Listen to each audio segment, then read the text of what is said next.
তুমি কি কোথাও বেরোচ্ছ নাকি? দেখতেই পাচ্ছ।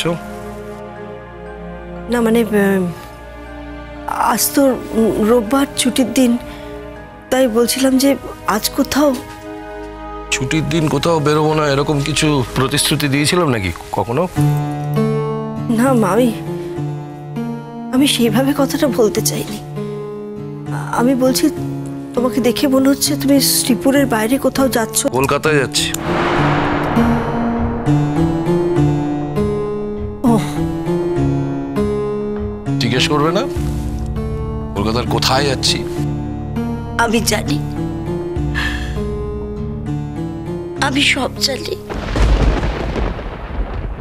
আমি যে অন্যায় করেছি তার কোনো ক্ষমা নেই, কিন্তু তার সত্ত্বেও একটা কথাই খালি তোমায় বলছি, একই বাড়িতে থেকে একই ছাদের তলায় থেকে এভাবে তুমি যদি আমার সাথে কথা না বলো, একজন অচেনা মানুষের মতো যদি আমার সাথে সবসময় ব্যবহার করো, আমি তোমার সাথে কি করে থাকবো বলো? আমি কি করে থাকি তুমি বলো? দেখো মহুয়া, তুমি খুব ভালো করেই জানো যে আমি ইচ্ছের বিরুদ্ধে বা আমার যুক্তিবোধের বিরুদ্ধে কিছু করে উঠতে পারি না। আর আমার ভেতর থেকে যতক্ষণ না এই ইচ্ছেটা তৈরি হচ্ছে আমি ততক্ষণ তোমার সঙ্গে কোনো রকম মানসিক যোগাযোগ তৈরি করতে পারবো না। আর এটাও খুব ভালো করে জানো যে আমার উপর জোর করা যায় না। প্লিজ কান্নাকাটি করো না। কান্নাকাটি করে তুমি আমাকে দুর্বল করতে পারবে না, বরঞ্চ আমার বিরক্তিরই উৎপাদন হবে। ঠিক আছে, ঠিক আছে, তুমি যাও, আমি তোমাকে আর বিরক্ত করবো না।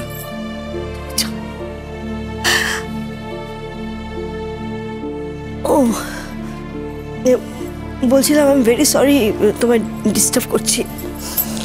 আর একটা কথা বলার ছিল। বলো বলো। তিথি ফোন করেছিল।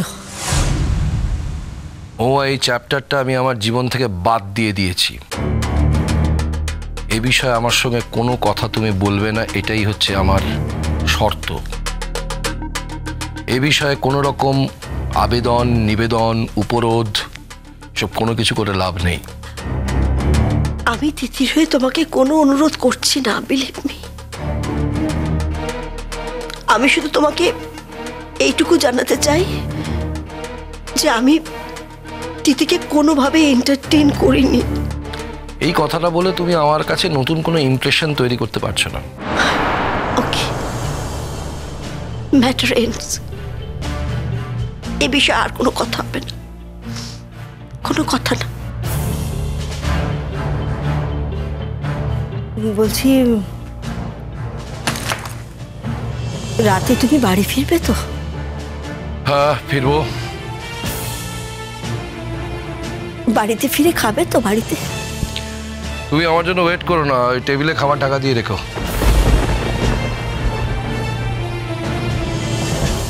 টেবিলে খাবার ঢাকা দিয়ে রাখবো এ কথা কেন বললে? বলো না,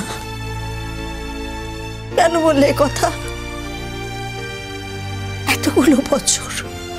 এতগুলো বছরে এমন কোনোদিন হয়েছে যে তুমি খাওনি আমি খেয়ে নিয়েছি, তোমার খাবার ঢাকা দিয়ে রেখেছে, এমন কোনোদিন হয়েছে? এতগুলো বছরের সব ঘটনা হারিয়ে গেল, সব শেষ হয়ে গেল, আর একদিনের একটা কথা, একটা ঘটনা সেটা সত্যি হয়ে গেল। আর যেগুলো এত বছর ধরে সাথে নিয়ে চলেছে সেগুলো সব মিথ্যে হয়ে গেল। বলো না। মৃত্যু একবারই ঘটে মহুয়া, আর যদি কেউ মনে করে সে তাকে মেরে ফেলবে তাহলে সে মরে যায়, তাকে আবার ফিরিয়ে আনা যায় না। অবশ্য কেউ কেউ পারে, আমি পারি না। পারলে এত বড় কথাটা তুমি আমায় বলতে পারলে? এত বড় কথা। মহুয়া, তোমার যদি মনে হয়ে থাকে যে আমার নিঃশ্বাস বন্ধ হয়ে যাওয়া পর্যন্ত আমি মরে যাইনি, তাহলে সেটা তোমার দেখার সীমাবদ্ধতা। তোমার মেয়ের জন্য যে আমার মনটা ছিল সেটা মরে গেছে। আর আমি তো মনুবাদ, জন্মান্তরবাদ এসবে বিশ্বাস করি না, ফলত আমি বিশ্বাস করি না যে সেটা আবার ফেরত আসবে। বেশ, তাহলে তো আমার সাথে তোমার থাকাই উচিত না। আর যখন কোনো কিছুই ফিরবে না, আমাদের আমাদের সম্পর্কটা যখন আর কোনোদিন ঠিকই হবে না, তখন হ্যাঁ, হবে না। এবং এটা জেনে যদি তুমি কোথাও চলে যেতে চাও, যেতে পারো। তবে তুমি তো শ্রীপুরেই চাকরি করো, তোমার শ্রীপুরেই থাকতে হবে। আর তুমি বলো, আমি কোনো ব্যবস্থা করে দেবো। আর একটা কাজ হতে পারে, তুমি এ বাড়িতে থাকো, আমি গিয়ে ইউনিভার্সিটি কোয়ার্টার্সে থাকছি। কেন? এত বড় কথা, এত বড় কথাটা তুমি এত সহজে আমাকে বলতে পারলে, এত সহজে। বলো না, আমি তোমার সাথে কাঁধে কাঁধ মিলিয়ে চলিনি? এই সংসারের প্রতি আমার কোনো অবদান নেই? আমি আমি কিচ্ছু করিনি। তোমার জীবনে আমার কোনো অবদান নেই। একটা বাড়িতে যদি মানুষের যদি বেড়াল রাখে, তার প্রতি মানুষের মায়া জন্মে যায়। আমি তো একটা মানুষ, আমি তোমার তো সন্তানের মা। বলো না, মা নই? তোমাকে মানুষ হিসেবেই সম্মান করি। খামুখাটা বিড়ালের সঙ্গে নিজের তুলনা করে নিজেকে ছোট করছো কেন? তুমি এখন যাও, আমি বেরোবো।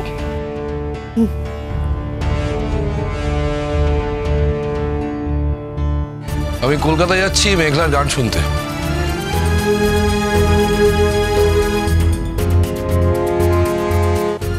কলকাতায় মেঘলার একটা প্রোগ্রাম আছে, ডাক্তারদের অ্যাসোসিয়েশনে, বোধহয় কোনো অ্যালুমনাই হবে। তুমি যাচ্ছ? আমাকে একবারও যেতে বললে না? এটা তুমি নিজের হাতে নষ্ট করেছো মহুয়া। ঠিক আছে, আমি এক কথা বারবার বলতে চাই না, তুমিও নিশ্চয়ই শুনতে চাও না বারবার এক কথা। সাবধানে যেও। একটা কথা,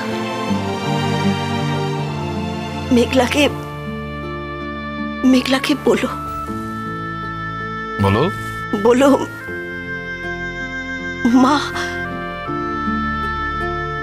মা ক্ষমা চেয়েছে।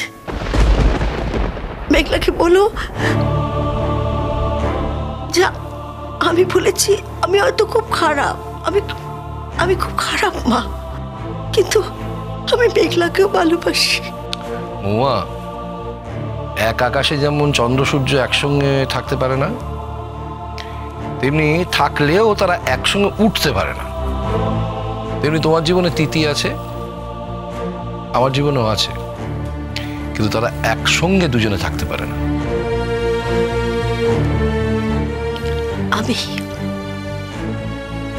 আমি প্রমাণ করে দেব। আমি একদিন দেখো ঠিক প্রমাণ করে দেব যে আমার জীবনে মেঘলা তিথি দুজনেই আছে, দুজনেই সমানভাবে আছে। আমি সেই দিনটার অপেক্ষায় থাকবো মহুয়া, কিন্তু আমার ব্যক্তিগত অভিজ্ঞতা বলে যে এই দিনটা কখনো আসবে না। সবার মানসিক অবস্থা তো একরকম হয় না। কিছু কিছু মানুষের মধ্যে অন্ধকার থাকে, আর কিছু কিছু মানুষের মধ্যে আলো থাকে। কিছু কিছু মানুষ যাদের মধ্যে আলো আছে তারা আলো ছড়ায়, আর যাদের মধ্যে অন্ধকার আছে তারা চারপাশটাকে অন্ধকারে ডুবিয়ে রাখে। এই আলো আর অন্ধকারের দ্বন্দ্বই মানুষের জীবনের সবচেয়ে বড় দ্বন্দ্ব। এটাই মানুষের সবচাইতে বড় চ্যালেঞ্জ।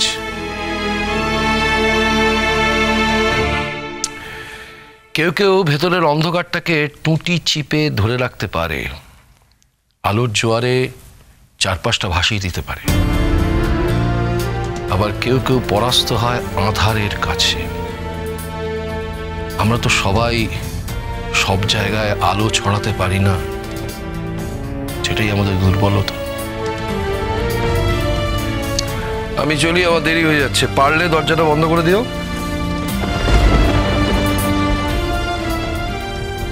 সবার মানসিক অবস্থা তো একরকম হয় না। কিছু কিছু মানুষের মধ্যে অন্ধকার থাকে, আর কিছু কিছু মানুষের মধ্যে আলো থাকে। কিছু কিছু মানুষ যাদের মধ্যে আলো আছে তারা আলো ছড়ায়, আর যাদের মধ্যে অন্ধকার আছে তারা চারপাশটাকে অন্ধকারে ডুবিয়ে রাখে। এই আলো আর অন্ধকারের দ্বন্দ্বই মানুষের জীবনের সবচেয়ে বড় দ্বন্দ্ব। এটাই মানুষের সবচাইতে বড় চ্যালেঞ্জ।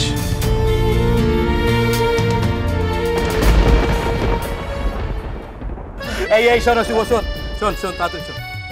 আমার ছেলের সাথে নিশ্চয়ই সবার আলাপ আছে। এটা হচ্ছে শুভ। হ্যাঁ, তোমাকে তো সব প্রোগ্রামেই দেখি। তুমি আমাদের বাড়িতে মাঝে মাঝে আসতে পারো তো।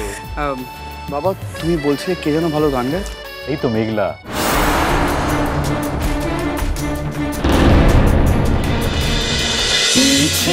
নদী